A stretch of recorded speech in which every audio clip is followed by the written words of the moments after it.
2002 आमी PSI म्हणून recruit जाल्ले आनी मागीर आमचेर कोर्टान केस घाल्ली आनी ती हायकोर्टान जजमेंट आमचे अगेन्स्ट दिल्लो एक हें धरून की कॅरियर प्रोफायल सारकी ना म्हणून.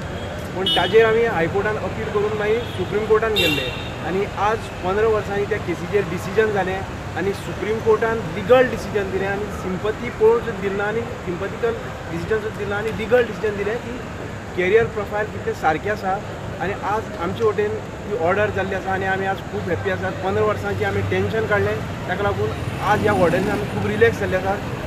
We are very happy that Honorable Supreme Court has passed judgment in our favor, and it has given us very high relief to serve the society. 31 PSIची नेमणूक बेकायदेशीर म्हणून हायकोर्टान दिल्लो निकाल सुप्रीम कोर्टान भायर मारलो आनी फाटले 13 वर्सांच्या प्रकरणाचो निकाल लागलो. 12 मार्च 2004 हायकोर्टान निकाल दिल्लो. ह्या PSIंच्यो नेमणुको तेन्नाच्या परिकार सरकारान केल्ल्यो. तेन्ना मदींच सरकारान करियर प्रोफायलाचेर आदारीत एक्स्ट्रा मार्क दिवपाची पद्दत सुरू केल्ली. करियर प्रोफायलाक लागून 31 उमेदवारांक फायदो जालो. मात बाकीच्या उमेदवारांनी तन्वीर खतिबाच्या फुडारपणा खाला ह्या नेमणुकांक हायकोर्टात आव्हान दिलें.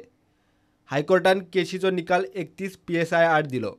उपरांत PSI दत्तगुरू सावंताच्या फुडारपणान 31 PSI निकाला आड सुप्रीम कोर्टात पावले. सुप्रीम कोर्टांतल्यान तांकां आतां मोठी थाकाय मेळ्ळी. सध्या 31तले 27 जाण PI जाल्यात. एकल्यान काम सोडलें. प्रतिवादी तन्वीर खतीब दिल्ली सावन प्रुडंटा कडेन उलयलो. तो म्हणटा निकालाची कॉपी अजून ताच्या हातार पडिल्ली ना. निकाल कितें आसा तो कळ्ळ्या उपरांत सुप्रीम कोर्टात पुनर्विचार याचिका घालप वा ना ते खंय थारायतले. प्रुडंटा खातीर मुकेश कुमार.